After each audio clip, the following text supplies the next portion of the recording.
ആലപ്പുഴയിൽ MDMA-യുമായി CPM branch secretary പിടിയിൽ. കേസിൽ തുടരന്വേഷണത്തിന് തടയിടാനുള്ള നീക്കവുമായി ആലപ്പുഴയിലെ CPM രംഗത്ത് വന്നു. ബ്രാഞ്ച് സെക്രട്ടറി ഉൾപ്പെടുന്ന ലഹരിക്കടത്ത് സംഘത്തിന് പിന്നിൽ CPM DYFI നേതാക്കൾ ഉൾപ്പെടെയുള്ള മാഫിയയാണെന്നാണ് സൂചന. CPM മുനിസിപ്പൽ സ്റ്റേഡിയം കിഴക്ക് ബ്രാഞ്ച് സെക്രട്ടറി വിഘ്നേഷ് ജയരാജാണ് MDMA-യുമായി പിടിയിലായത്. വിവരങ്ങളുമായി സുധീഷ് ഗോപാലുണ്ട്. സുധീഷ്, എന്തൊക്കെയാണ് വിശദാംശങ്ങൾ?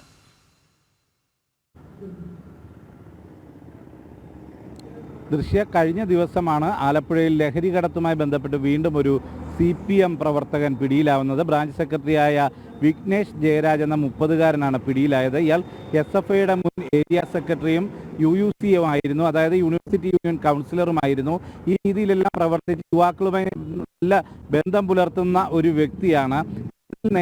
ലഹരി കടത്തുമായി ബന്ധപ്പെട്ട ആലപ്പുഴയിൽ CPM നേതാക്കളും DYFI നേതാക്കളും എല്ലാം പിടിയിലാവുന്ന സാഹചര്യം ഉണ്ടായിരുന്നു. നമുക്കറിയാം, ഏതാനും മാസങ്ങൾക്ക് മുമ്പാണ് MLA പ്രതിഭയുടെ മകനെ ഉപയോഗവുമായി ബന്ധപ്പെട്ട് എക്സൈസ് പിടികൂടിയത്. അപ്പോൾ ഇത്തരം സംഭവങ്ങളിലെല്ലാം ഈ ലഹരി ഉപയോഗവുമായി ബന്ധപ്പെട്ട് പ്രവർത്തിക്കുന്ന CPM DYFI SFI പ്രവർത്തകരെ സംരക്ഷിക്കുന്ന സമീപനമാണ് CPM നേതൃത്വം പുലർത്തുന്നത്. ഈ കഴിഞ്ഞ കേസുകളിലൊക്കെയും ഈ ലഹരി ഉപയോഗത്തെയും ഇല്ലെങ്കിൽ ലഹരി ഉപയോഗവുമായി ബന്ധപ്പെട്ട് പിടിയിലായവരെയും ഇല്ലെങ്കിൽ ആരോപണ വിധേയരായവരെയും എല്ലാം ന്യായീകരിച്ചെത്തുന്ന പ്രധാന വ്യക്തികൾ മന്ത്രി സജി ചെറിയാൻ. അത്തരം സാഹചര്യം നിലനിൽക്കുന്നു. നേരത്തെ നമുക്കറിയാം, കരുനാഗപ്പള്ളിയിൽ വെച്ച് നിരോധിത ലഹരി ഉൽപ്പന്നങ്ങൾ വരുമ്പോൾ ഷാനവാസ് എന്ന ആളുടെ ഉടമസ്ഥതയിലുള്ള ലോറി പിടികൂടിയിരുന്നു. CPM-ന്റെ ഏരിയ കമ്മിറ്റി അംഗവും കൗൺസിലറുമായിരുന്നു. ഇയാൾക്ക് നടപടി തന്നെ ഉണ്ടായിരുന്നത്. പിന്നീട് സംസ്ഥാന നേതൃത്വത്തിന് നിരവധി പരാതികൾ ലഭിച്ചതിന്റെ അടിസ്ഥാനത്തിലാണ് നടപടിയെടുക്കുന്ന ഒരു സാഹചര്യം ഉണ്ടായത്. ഇപ്പോഴും എടുത്തു പറയുന്നത് ഇത്തരം CPM DYFI സൂചനയിലേക്കൊന്നും അന്വേഷണം നീളാതെ സ്റ്റേഷൻ ജാമ്യം നൽകി ഈ വിഘ്നേഷിനെ വിട്ടയക്കുന്ന ഒരു സമീപനമാണ് ഉണ്ടായിട്ട് പോലീസിന്റെ ഭാഗത്തുനിന്ന് ഉണ്ടായിട്ടുള്ളത്. അത് വലിയ കടുത്ത സമ്മർദ്ദത്തിനെ തുടർന്നാണ് ഇത്തരം ഒരു വിട്ടുവീഴ്ചയിലേക്ക് പോലീസ് പോകേണ്ടി വന്നതെന്നാണ് അറിയുന്നത്. അതോടൊപ്പം തന്നെയാണ് ഈ MDMA വിൽപ്പന നടത്തിയതായും വ്യക്തമായിരുന്നു.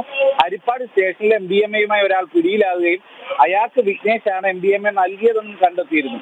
അത്തരം വിൽപ്പന നടത്തിയെന്നുകൂടി പോലീസിന് ബോധ്യമുള്ളപ്പോൾ അതിലുപരി ഈ MDMA വിറ്റ് കിട്ടിയ പണമടക്കം പോലീസ് കണ്ടെടുക്കുകയും ചെയ്ത സാഹചര്യത്തിൽ എങ്ങനെ സ്റ്റേഷൻ ജാമ്യം നൽകി വിട്ടയക്കാൻ സാധിക്കുമെന്നതാണ് ഒന്നാമത്തെ ചോദ്യം.